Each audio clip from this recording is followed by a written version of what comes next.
Hello everyone, I am the Midnight Storyteller. I know you clicked on this video to relax for a while or perhaps to let my voice help you fall asleep. Before you do, like the video and subscribe to the channel. Also, where are you now? And what time is it? Alright, find a comfortable position and relax.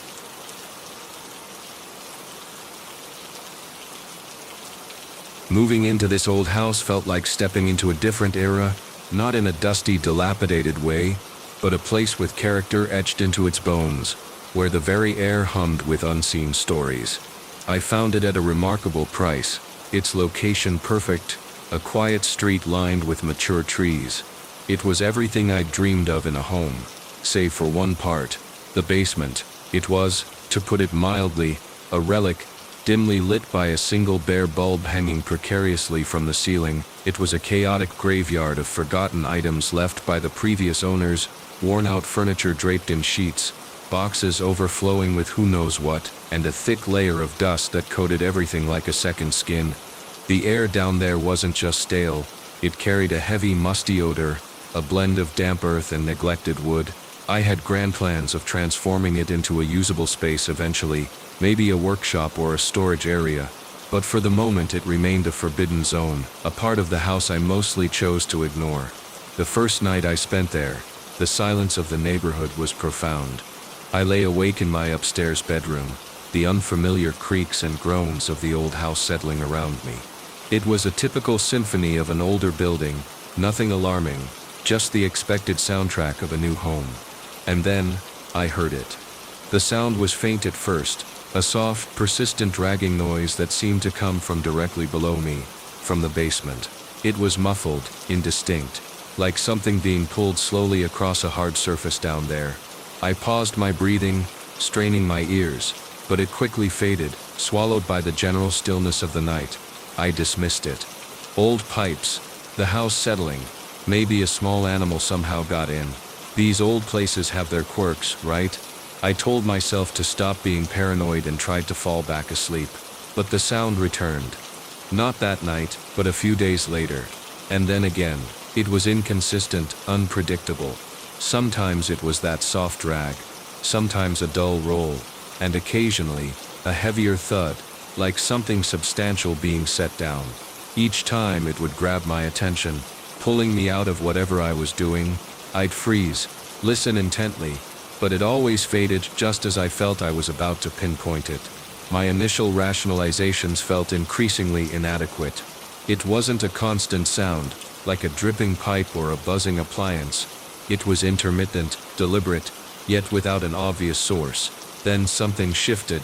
I was in the living room, sorting through some unpacked boxes, and I accidentally knocked over a small metal trinket on a side table. It clattered to the floor with a sharp, distinct sound, a specific kind of metallic clink. Almost immediately, no more than 2 or 3 seconds later, the exact same sound, that specific metallic clink, echoed up from the basement. It was impossible. An object falling in the basement, at the exact same moment. My blood ran cold. I stood frozen in the middle of the room, staring towards the basement door, my heart pounding a frantic rhythm against my ribs. It felt too perfectly timed to be a coincidence. Over the next week, these uncanny echoes became more frequent. I'd drop a book on the floor upstairs. Hump. A moment later, a corresponding thump from below. I'd cough while walking down the hallway. Humpalel walking down the hallway. Umpalel way. Umpalel. It wasn't just random noise, it was mirroring my noise. This wasn't an acoustic quirk of the old house, it was a response. Something down there, hidden in the darkness and dust, was hearing me, and it was mimicking me. The realization sent a wave of pure dread through me. I felt a prickling sensation on my skin, a constant awareness of the space below me.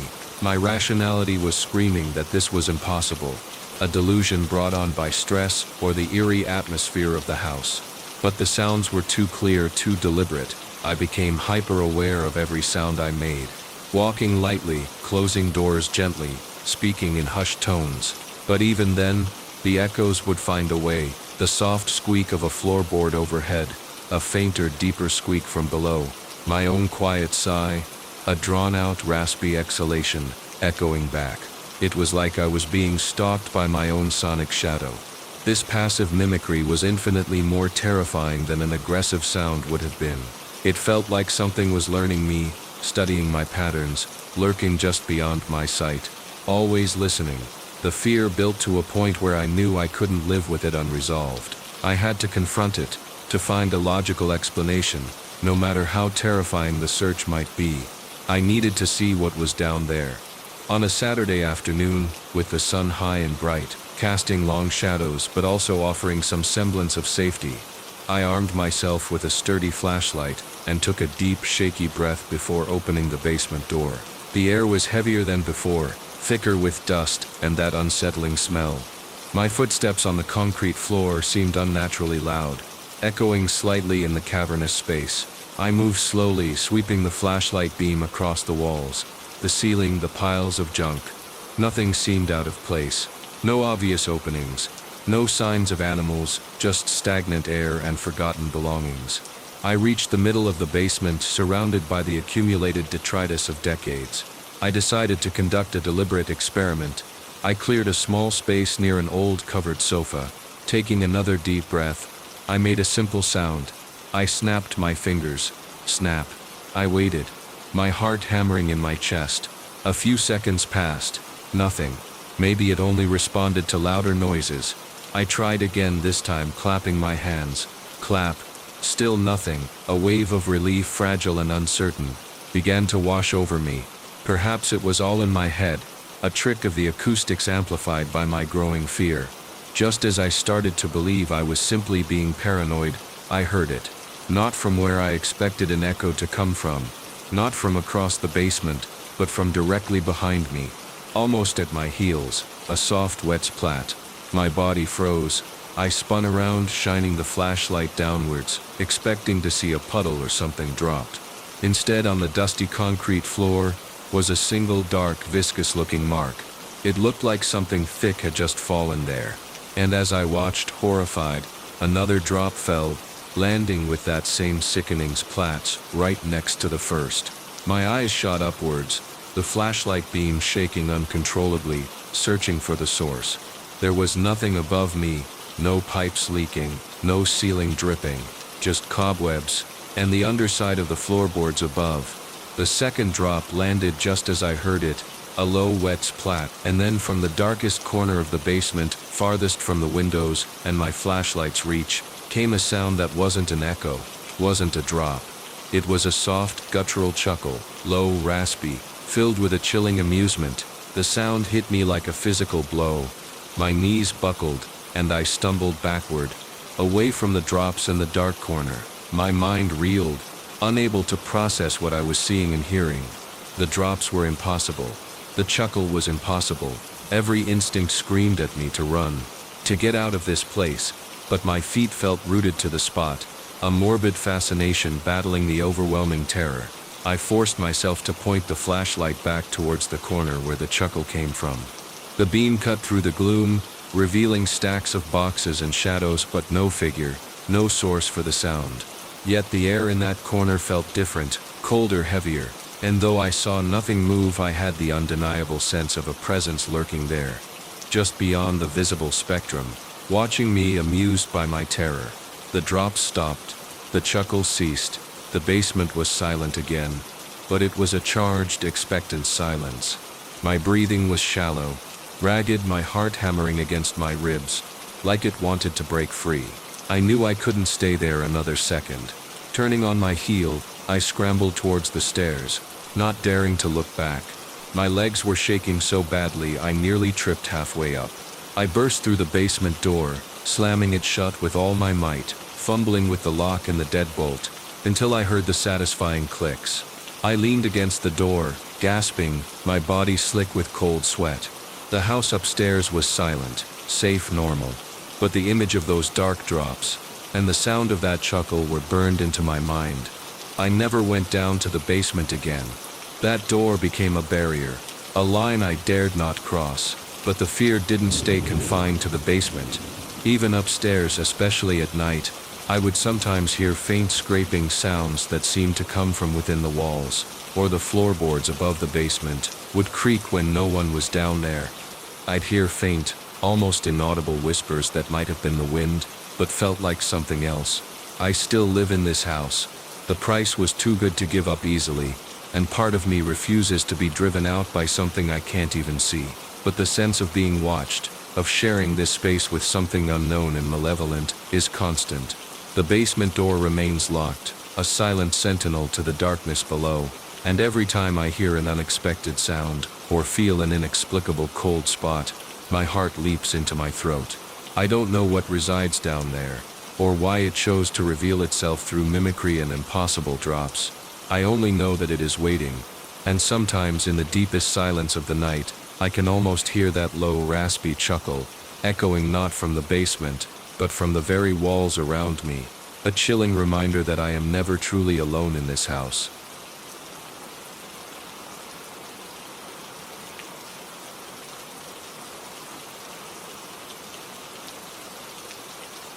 Living in a city has its trade-offs. You sacrifice space and quiet for convenience and connection. My apartment on the 12th floor of a modern building was a prime example. It wasn't huge, but it had a fantastic view of the urban landscape, a sprawling tapestry of buildings, streets, and the distant glint of windows reflecting the sky. At night, the city lights created a mesmerizing spectacle, a million tiny stars stretching to the horizon. I loved standing by the large living room window, sometimes for long stretches, just watching the world go by below. It felt safe, removed, high above the hustle. It was during one of these nightly vigils, maybe a few months after I moved in, that I first noticed something off. My gaze was drifting across the facades of the buildings opposite mine, a chaotic mosaic of glass and concrete. My eyes settled on a window in a building across the street, maybe 10 floors down and a couple of blocks over. It was just a regular window, like countless others, but for a fleeting moment I thought I saw a figure standing there, facing my direction. It was too far away to make out any details, just a dark silhouette against the dim interior of the room. I blinked, and it seemed to be gone. Probably just someone moving around inside their apartment, I told myself, or maybe a trick of the light, a shadow that looked like a person. I dismissed it, the vastness of the city quickly reclaiming my attention, but then I saw it again a few nights later, and then with increasing frequency. It was always the same window, and it was always just a figure, standing unnaturally still. They weren't sitting, lying down, or moving about their room like a normal occupant would. They were just standing, and they were always facing my window. This started to chip away at my sense of calm. I'd be doing something mundane in my apartment, like reading or eating dinner, and I'd feel a subtle pull, a vague sense of being observed. I'd glance towards the window, and sure enough, there would be the figure, a motionless sentinel in that distant pane of glass.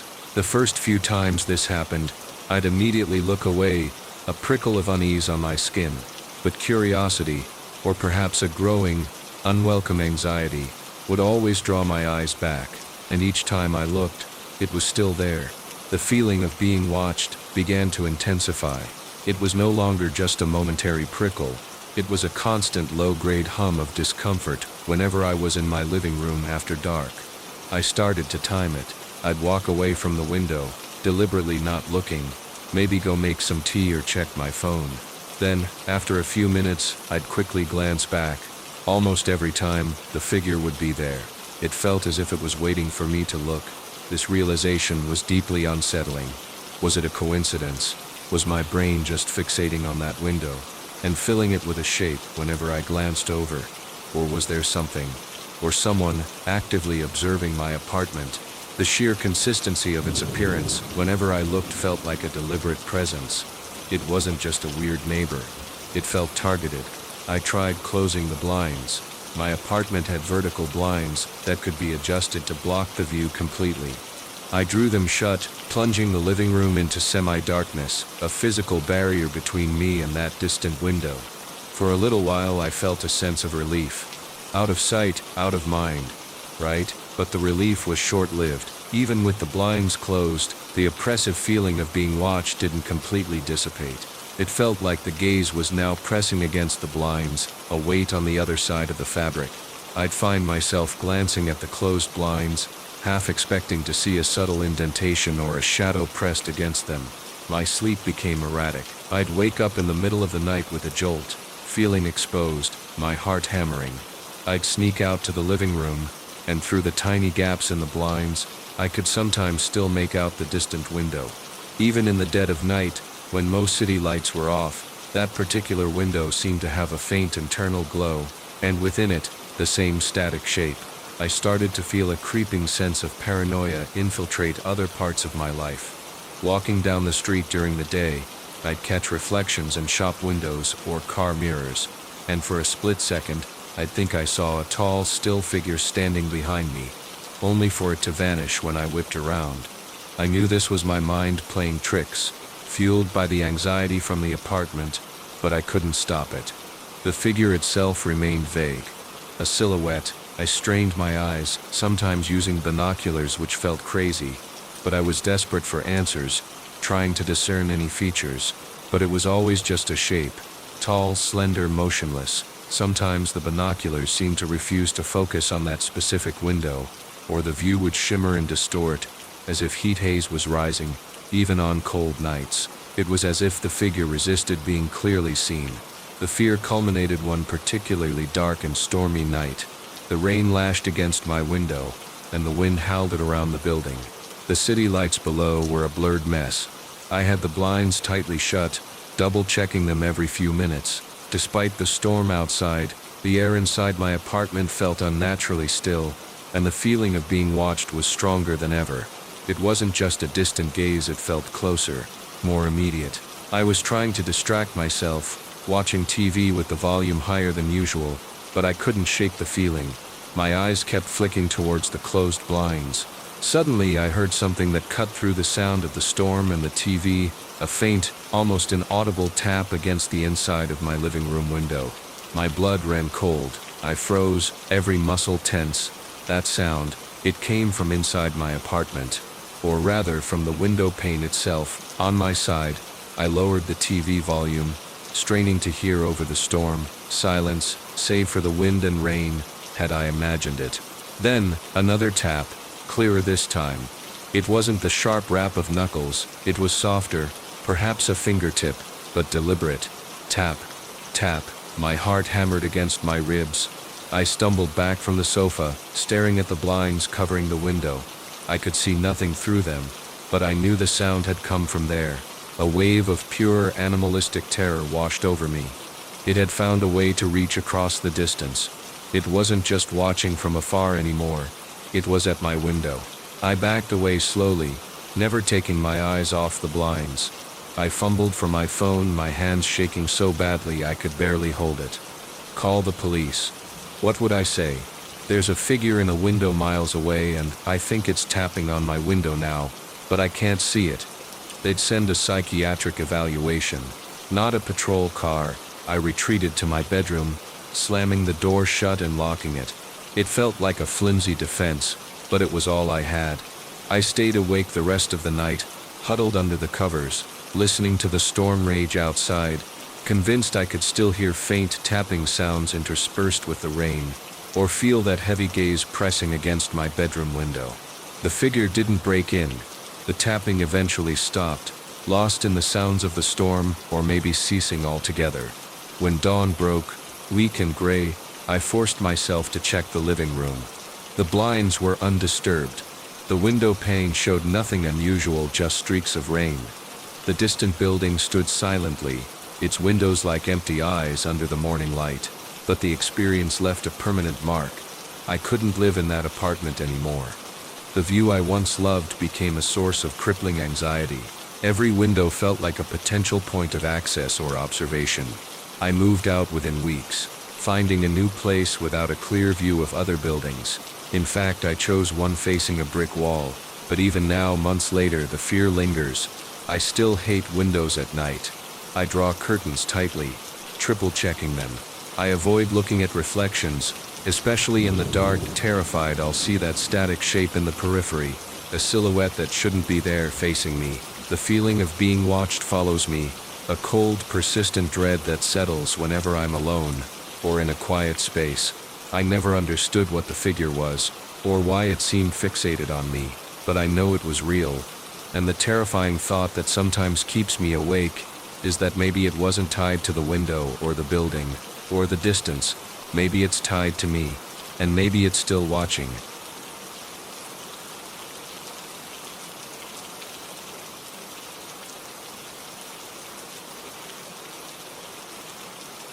It came into my possession almost accidentally. I was helping my aunt clear out the dusty attic of my late grandmother's house, a place filled with the accumulated memories of a lifetime. Tucked away in a box of old electronics beneath tangled cables and ancient remote controls, I found it, an old handheld voice recorder. It was one of those chunky gray plastic models from the late 90s or early 2000s, using mini cassettes. It looked obsolete, a relic of a bygone era of technology. For some reason, instead of tossing it into the discard pile with the rest, I felt a weird pull towards it. A pang of nostalgia, maybe, or just a strange curiosity about what forgotten sounds might be captured on any tapes inside. I took it home along with a few other innocuous items. I didn't get around to tinkering with it for a few days. It sat on my bedside table, a dusty gray rectangle amidst my modern gadgets. One evening, bored, I picked it up. I found a mini cassette already inside. I popped it out. It was blank. Or seemed to be. I found some old batteries, popped them in and pressed play. Static. Just the hiss of an unrecorded tape. I tried fast forwarding, rewinding, nothing but static. I figured the tape was just old. Or maybe the heads needed cleaning. I pressed stop and set it back down. That night I was woken by a sound. It was faint, barely audible, but distinct enough to pull me from sleep. A low, mechanical whirring, followed by a soft hiss. It took me a moment, groggy from sleep, to place it. It was the sound of the recorder. The tape was playing. I sat bolt upright in bed, staring at the bedside table. The little red light on the recorder was on. I hadn't touched it. I hadn't even left it in play mode. Trembling, I reached out and pressed stop. The whirring and hissing ceased. I stared at the recorder, my heart pounding. Was it a timer function I didn't know about? Old electronics malfunctioning. I took the batteries out, both of them, pulled them right out and placed them beside the unit. There, it couldn't possibly turn on now. But the next night it happened again. No whirring this time, no red light, but I distinctly heard a sound coming from the recorder's speaker. A faint, almost transparent whisper. It was too indistinct to make out words, like wind passing through dry leaves. But it was there, undeniably coming from the direction of the silent battery-less device. This is where the rationalizations began to fray. How could an electronic device, with its power source removed, produce any sound, let alone a whisper? I picked it up. It was cold, inert. I held it to my ear. Nothing. But when I set it back down, a breathy sigh seemed to emanate from it, just at the edge of my hearing. Over the next week, the recorder became the focus of my creeping dread. I tried different things. I put fresh batteries in, recorded my own voice saying mundane things, played them back. They sounded normal, if a bit distorted, and then tried formatting the tape. The formatting seemed to work. Playing it back yielded only static. But hours later, or sometimes in the middle of the night, I'd hear it playing again. Not my recording, not static, but the whisper. The whispers became clearer, still fragmented, difficult to piece together. But I started to think I was hearing syllables. Sometimes the sounds weren't just whispers. I'd hear what sounded like faint environmental noises. The creak of a door I knew was downstairs, and hadn't opened. The distant sound of traffic that didn't match the actual traffic outside at that hour. Even what sounded like a key turning in a lock far away. It was as if the recorder wasn't just playing sounds, but somehow perceiving them from elsewhere. Or perhaps playing back sounds it had somehow recorded from times or places it had never been. The psychological toll began to mount. I was constantly on edge, listening. Were the sounds real, Or was I starting to hallucinate from lack of sleep and escalating anxiety? I couldn't bring myself to tell anyone. How do you explain a voice recorder playing sounds with no batteries? Sounds that don't make sense. They'd think I was losing my mind. I tried keeping the recorder in a drawer, wrapped in a towel. It still played. I put it in a metal box. I still heard the faint sounds seeping out. It felt like the recorder wasn't using conventional means to produce sound. It was bypassing them, communicating on some other frequency that only I could perceive. The whispers started to sound more personal. At times I was almost certain I heard my name, distorted and drawn out, woven into the static and environmental noises. It was like a cold breath against my ear. Calling me, the whisper felt inquisitive, sometimes almost mocking. It seemed to react to my fear, growing louder or more distinct when my heart pounded or my hands trembled.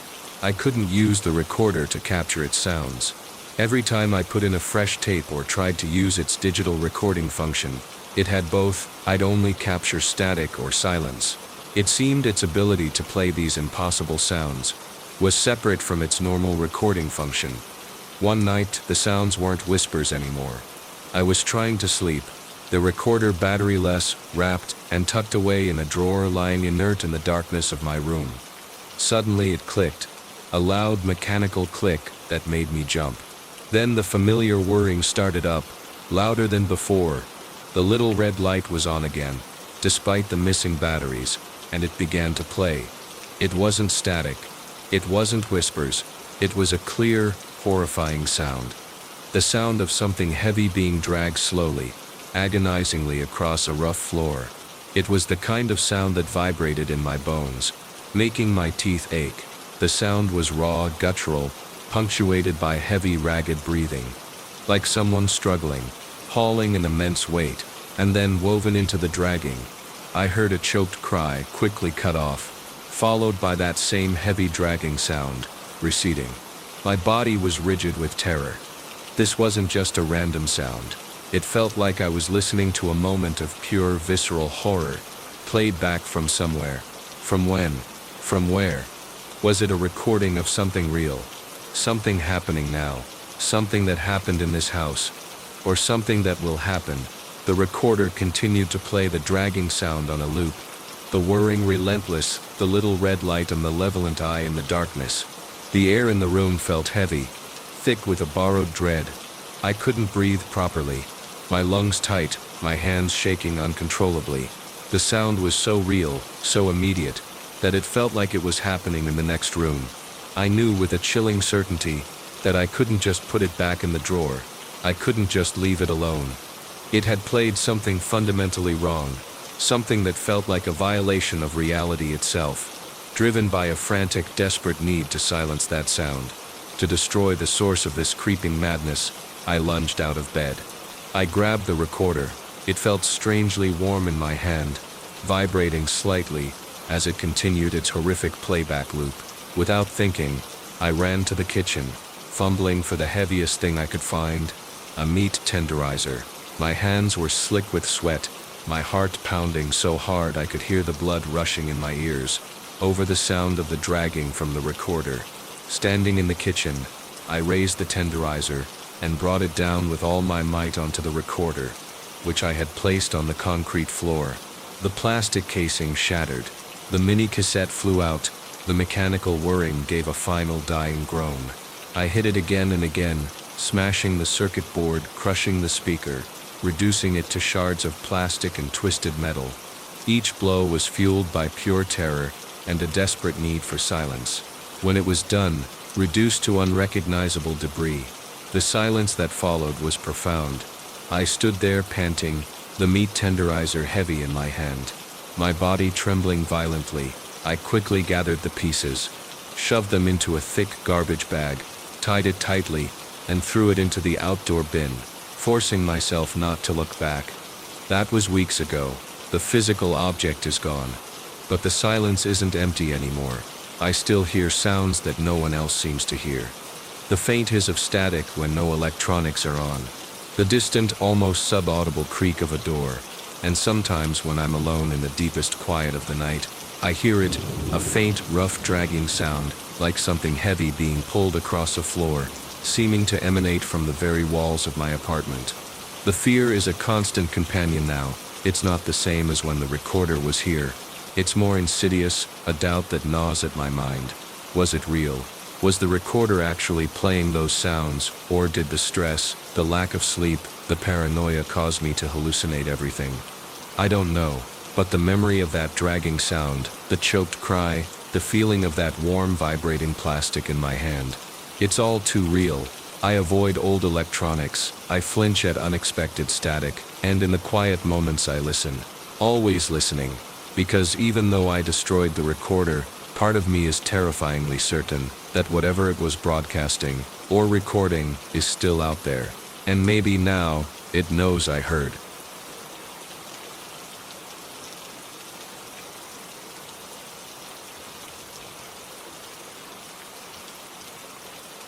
Living on the edge of the forest had always been a dream of mine.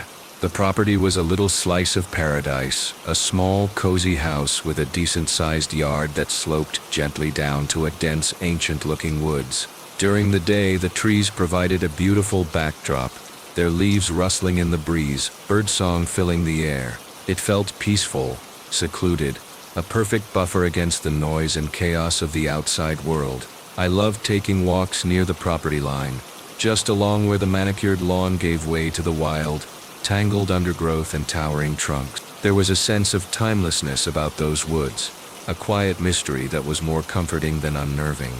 I first noticed the marks about a month after I moved in. I was walking the perimeter of my property, checking the old wire fence line that separated my yard from the woods. It was a crisp autumn afternoon, the air smelling of damp earth and fallen leaves. As I reached the far corner, where the fence was partially overgrown, I saw them, crude symbols scratched into the bark of a few trees, right at the edge of the woods. They weren't deep carvings, more like shallow scrapes, as if made with a sharp stone or a thick stick. They looked primitive, almost childlike, but they weren't random. One was a series of intersecting lines forming a star-like shape within a circle. Another was a spiral. A third looked vaguely like a distorted figure with exaggerated limbs. They were spaced out, roughly 10 or 15 feet apart, running parallel to the fence line for about 50 yards before disappearing into the thicker woods. I paused, feeling a flicker of curiosity. Kids, I thought. Probably just local kids playing in the woods, carving symbols into trees. It was a little strange but harmless. I didn't think much more of it, finishing my walk and heading back to the house. But the next time I walked along that edge, a week later, the marks were still there, and they seemed clearer, as if the lines had been deepened slightly, and there were a couple of new ones further down the fence line than I'd noticed before. My unease grew a little. Kids usually lose interest quickly, and these seemed deliberately maintained. Then they started appearing closer, not just on the trees at the edge, but on fallen logs within the first few feet of the woods, then on larger stones near the fence. They were the same symbols, the circle star, the spiral, the distorted figure, repeated. It felt like a line was being drawn, or reinforced, a boundary being emphasized. The shift from mild curiosity to genuine discomfort was gradual, insidious. It wasn't a sudden shock, but a slow, creeping realization that something was deliberately marking the territory right next to mine. I tried removing one. I found a stone with a spiral scratched into it, just inside the woods. I kicked some leaves over it, then used my boot heel to try and rub the scratch away. When I came back the next day, the stone was exactly where I'd left it, but the spiral was there again, seemingly untouched, maybe even a little bolder. This sent a cold shiver down my spine. It wasn't kids. It wasn't random. My relationship with the woods began to change. The peaceful backdrop started to feel watchful. When I was in the yard, I'd constantly find myself glancing towards the tree line, a prickling sensation on the back of my neck. The dense foliage that once looked inviting now seemed like a thick, impenetrable curtain, hiding something that was observing me from the shadows. I started noticing fleeting movements in my peripheral vision, just quick blurs of dark against the green or brown, that vanished the instant I turned my head. It felt like eyes were on me, hidden just behind the first layer of trees. The marks continued their slow, relentless creep. They started appearing on the large stones scattered through my actual yard, a good 20 feet from the fence, then on the base of the old oak tree near the corner of the house. Each new mark felt like an encroachment, a violation of my space. They weren't just symbols. They felt like ownership claims, like whatever was making them was slowly but surely declaring this land as its own, drawing a line in the dirt that pushed further and further into what I considered my property. My sleep became restless. My dreams were filled with images of dark trees and primitive symbols glowing faintly in the moonlight, stretching and twisting like living things. I'd wake up with a jolt, heart pounding, convinced I heard something scratching at the back door, only to find nothing there. The quiet sounds of the house settling at night morphed into the imagined sounds of movement outside, the snap of a twig, the rustle of leaves that sounded too deliberate, too close to be just the wind. The paranoia was a constant companion. I'd pace by the windows after dark, peering out at the yard, which seemed darker and more foreboding than before. The space between my house and the woods felt like a charged zone, a battleground where an unseen force was slowly advancing. I double-checked locks, installed motion sensor lights which only seemed to trigger randomly, adding to my anxiety, but nothing eased the feeling of being watched, of being surrounded by an encroaching presence. Then came the night. The boundary was truly broken. I was woken by a series of loud, sharp cracks coming from outside, not like a tree falling, but more like thick branches snapping under immense weight, followed by heavy, shuffling sounds. They seemed to be coming from the edge of the woods. Getting closer to the house, I sprang out of bed, adrenaline flooding my system, and rushed to the living room window that faced the yard and the woods. It was a moonless night, the yard shrouded in deep shadow. I couldn't see anything, but I could hear it now. Heavy, deliberate footfalls on the fallen leaves and undergrowth, sounds that no deer or coyote could make. The cracking of branches continued, closer now, just beyond the fence line. My breath hitched in my throat. I pressed my face close to the glass, trying to pierce the darkness, desperate to see what was making those sounds. But the tree line remained an impenetrable black wall. As the sound seemed to reach the fence, I heard something else, something that made my blood run cold. A distinct scraping sound, like something large and rough dragging itself over the wire fence, followed by a heavy thud onto the grass of my yard. It was in my yard now. I backed away from the window, my heart hammering against my ribs so violently. I thought they might break. My entire body was trembling. I could still hear the heavy shuffling sounds on the grass now, slow and measured, moving through the yard. It wasn't running, wasn't frantic. It was calm, purposeful. It felt like it was exploring, claiming. In my panic, I stumbled backwards, hitting the wall. As I did, my eyes fell on the wall just beside the window frame, and there, etched into the siding, raw against the painted wood, was one of the symbols, the circle star. It hadn't been there before. It was crude, recent, as if scraped there only moments ago. More terrifyingly, as I stared at the symbol, I became aware of something else, a pressure against the other side of the wall.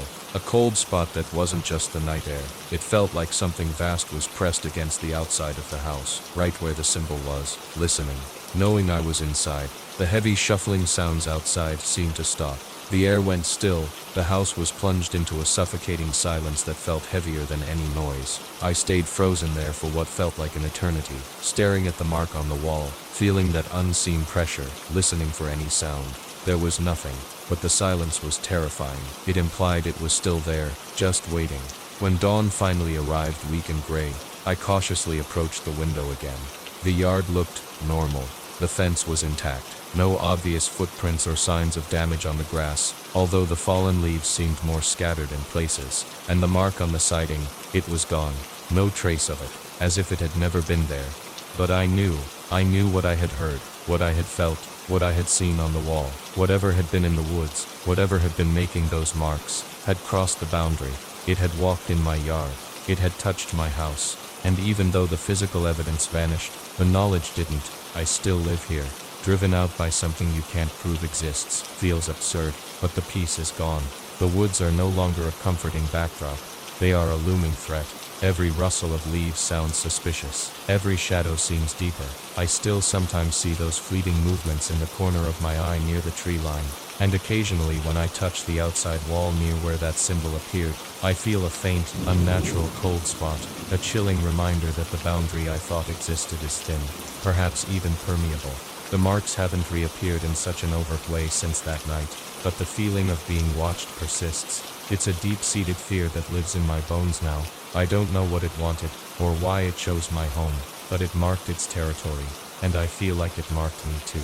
The forest edge is no longer just a line where the trees begin. It's the edge of something else, something unknown and terrifying, that showed me it could step into my world whenever it pleased. And I am forever left wondering when, or if it will decide to step back in again.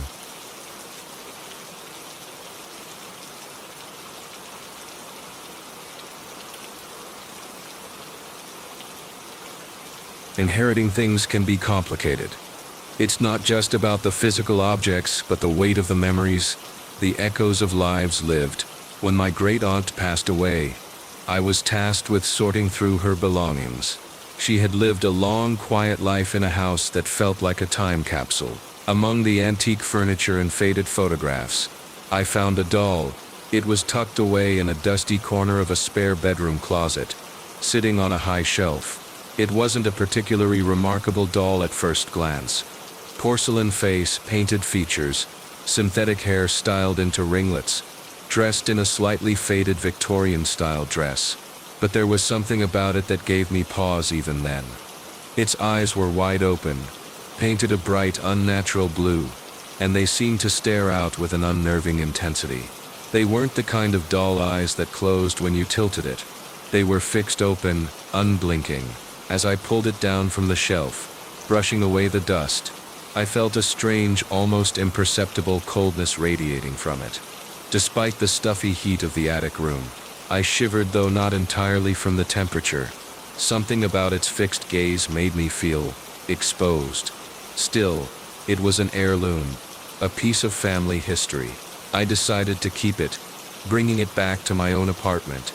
I didn't exactly have a place of honor for it.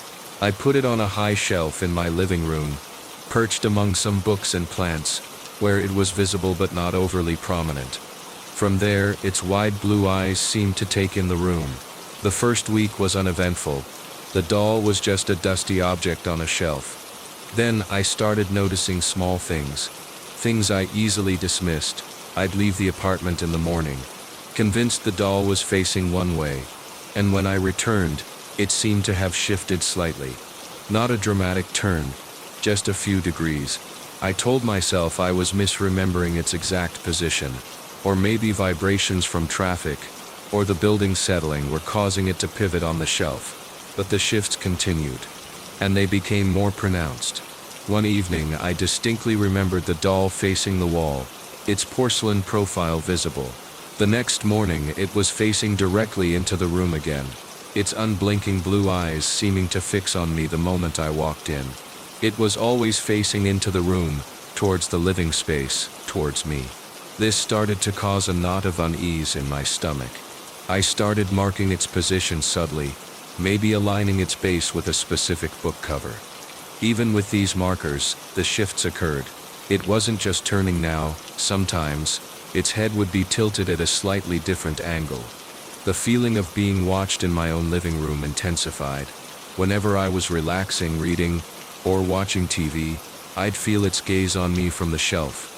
Its painted smile seemed to hold a ginger static/stillness that was profoundly unsettling. I tried moving it. I took it off the high shelf and placed it on a lower bookshelf, tucked between taller items, hoping to obscure it, but the feeling of being watched persisted, and soon the shifts continued even there. I'd find it nudged forward, its head somehow clearing the items around it to face out into the room. It felt like it wanted to be seen, to be able to watch. My anxiety levels spiked. I was losing sleep, becoming jumpy at small noises. Every time I entered the living room, my eyes would dart immediately to where the doll was, bracing myself to see how it had moved, how it was facing me.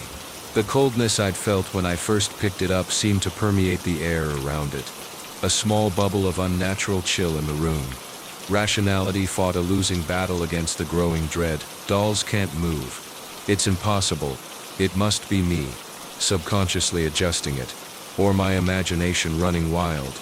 But the evidence of its movement, the consistent return to facing me, was undeniable. I decided I couldn't have it in my living space anymore. It was disrupting my life, filling my home with a suffocating unease.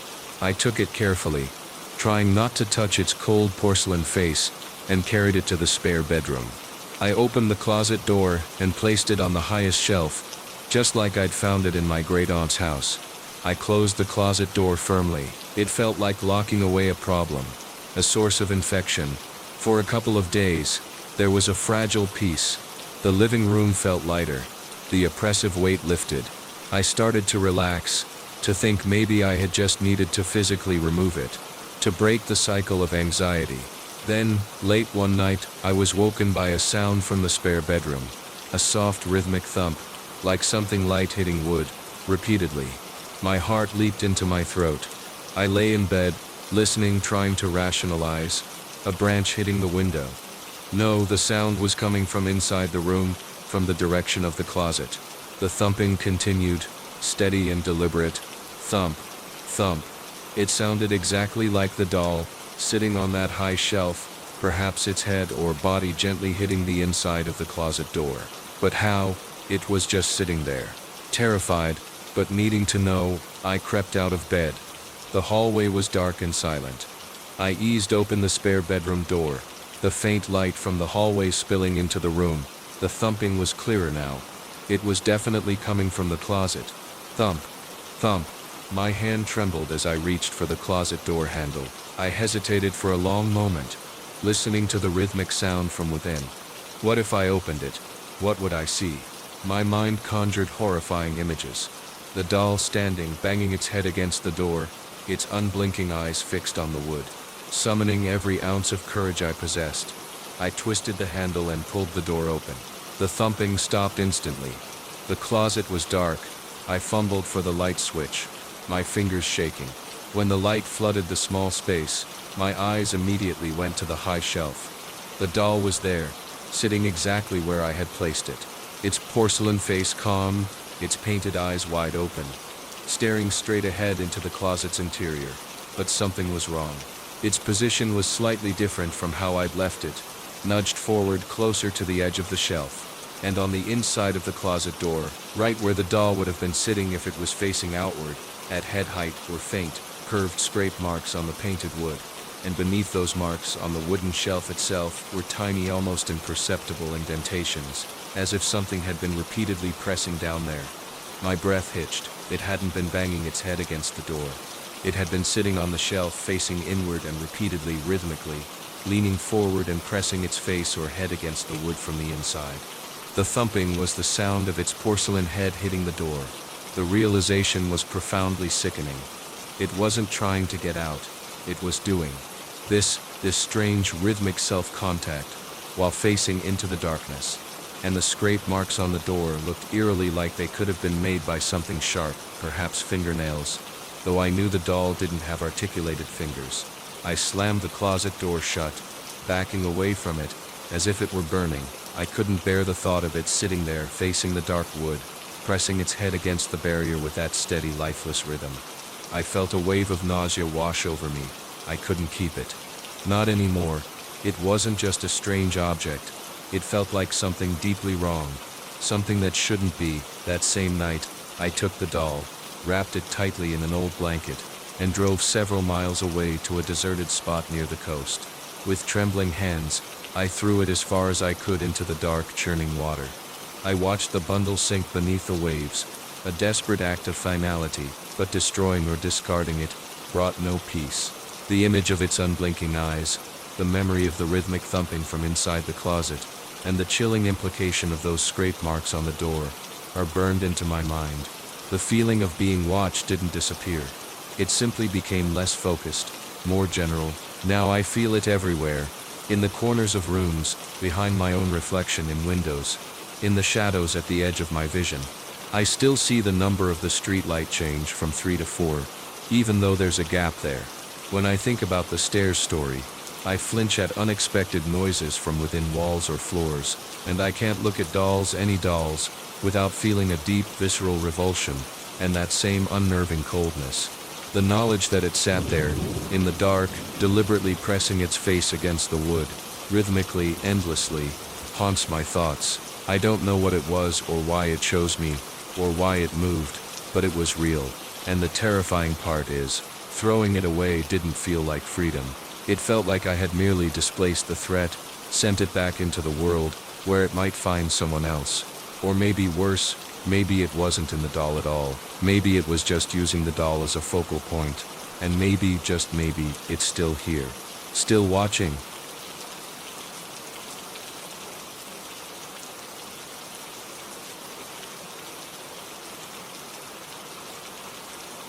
We live surrounded by reflections. They're so ingrained in our daily lives, we barely notice them. The bathroom mirror where you brush your teeth, the glass of a darkened window at night, the polished surface of your phone screen, shop windows on the street, they show us ourselves, confirm our existence in a space. They're mundane, passive things. Or at least, I always thought they were. It started subtly, so subtly that for a long time, I convinced myself it wasn't happening at all. The first time I noticed something odd was in my bathroom mirror. I was brushing my teeth, half asleep, my eyes unfocused on my own image. I blinked, a slow, deliberate blink, and for a fraction of a second, as my eyelids lifted, my reflection seemed to blink fractionally later than I did. It was so quick, so barely perceptible, that I immediately dismissed it. Tired eyes, I thought. The poor lighting in the bathroom. My brain playing tricks in the early morning haze. But the feeling lingered, a tiny annoying burr in my consciousness. Over the next few days, I started paying more attention to my reflection, not just in the bathroom mirror, but everywhere. In the hallway mirror, as I grabbed my keys, in the dark screen of my computer before it turned on, in the glass door of the oven. I was looking for it, subconsciously, and I started seeing more glitches, fleeting moments where my reflection's expression seemed to lag behind mine, or held an expression I hadn't just made, a flicker of sadness when I felt neutral, a hint of a smile that wasn't on my face. These were always quick, gone before I could properly register them, easily attributed to peripheral vision or faulty lighting. My rational mind worked overtime, generating plausible explanations, desperate to maintain the normalcy I took for granted. But the glitches became less fleeting, more deliberate. I'd be washing my hands, looking down, and when I looked up at the mirror, my reflection would already be staring directly at me. Its eyes locked onto mine, while my own eyes felt like they were still adjusting, catching up, or I'd turn my head quickly, and in my peripheral vision, my reflection's head seemed to snap around a moment later, just enough to feel wrong. The most unsettling instances began when I wasn't looking directly at my reflection. I'd be walking down the hallway, glancing at the mirror as I passed, and in that brief glimpse, the background behind my reflection would look wrong. Darker corners than were actually there, shadows that shouldn't exist. Once I swore I saw the outline of a piece of furniture in the reflection's background that wasn't in the hallway itself. I stopped dead, backed up, looked directly in the mirror. The hallway behind me was normal, empty. The feeling of being watched intensified. It wasn't just when I was near a window now. It felt like my own reflection was watching me. It felt like it wasn't just a passive image anymore, but an active observer using the reflective surface as a window of its own. This invaded my sense of privacy, of being safe in my own home. I started avoiding mirrors. I'd use the bathroom sink without looking up. I'd avert my gaze as I passed the hallway mirror. I covered the largest mirrors in my apartment with sheets, an act that felt both absurd and necessary. The apartment felt darker, smaller, but the psychological pressure only increased. I felt like I was being cornered, denied the simple act of seeing myself. The paranoia became crippling. I started questioning my own perceptions constantly. Was I imagining this? Was the stress getting to me? Was I seeing things that weren't there because I was so afraid of seeing them? The internal debate raged, exhausting me, blurring the lines between reality and delusion. My reflection became a source of dread, a potential harbinger of something wrong, something horrifying. One evening, exhausted and on edge, I was standing near the large window in my living room. It was dark outside, and the glass was acting like a mirror, showing a faint, distorted image of the room behind me. I wasn't looking directly at it, but I could see it in my peripheral vision, my own vague outline, the furniture behind me. And then I saw it, clear as day, reflected in the glass, standing directly behind my reflection, but not behind me in the room, was a shape. It was tall, indistinct, cloaked in shadow, but it was clearly the shape of a person. It stood unnaturally still, just beyond my reflection's shoulder. My blood ran cold, every instinct screamed at me to turn around, but terror froze me in place. My eyes were locked on the reflection in the window, on the horrifying shape standing silently behind my mirrored self. And then my reflection turned its head. Slowly, deliberately, its eyes reflecting mine seemed to widen. Not in fear, but in a cold, knowing recognition. Its mouth curved into a slow, unnatural smile, a smile that didn't reach its eyes. And as its head turned, the shape behind it seemed to lean forward, its shadowy form stretching, reaching out towards my reflection.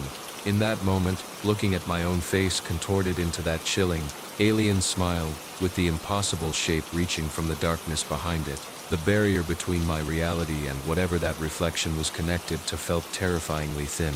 It wasn't just a reflection anymore.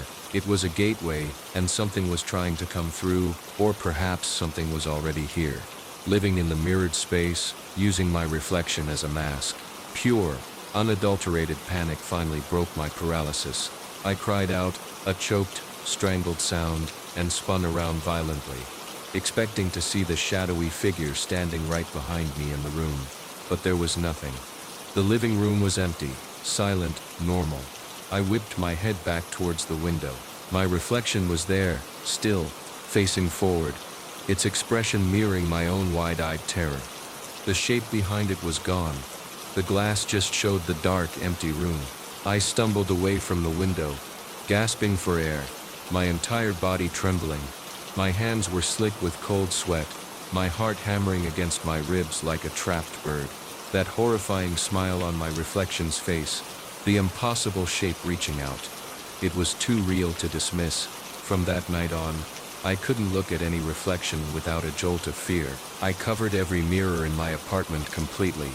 I avoided walking near windows at night, especially dark ones.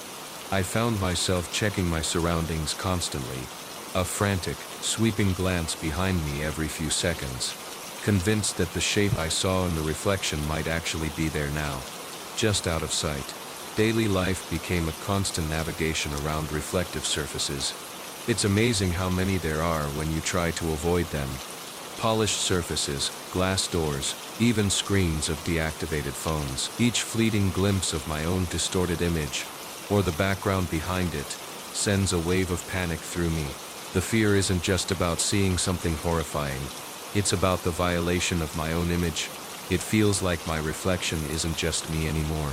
It's something else, something controlled, something that saw the threat before I did, and perhaps smiled about it.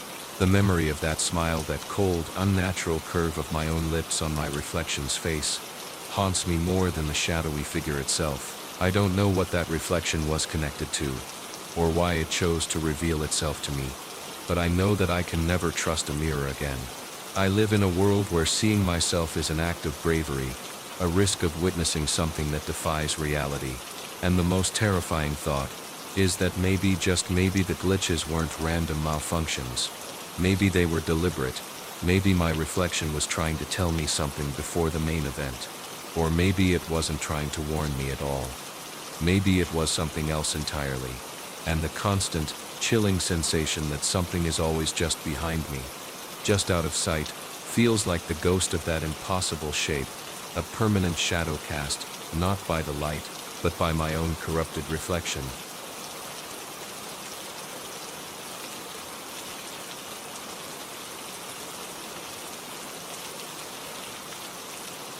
My apartment building is old. Not charmingly old, but the kind of old where the air feels heavy and damp, The paint is peeling in the stairwells, and the hallways are long, narrow, and perpetually dim. The lighting is uneven, with flickering fluorescent tubes casting harsh, unreliable pools of light interspersed with vast stretches of shadow. It's the kind of place that feels isolating, especially at night, when the sounds of the city fade and the building settles into a deep, creaking silence.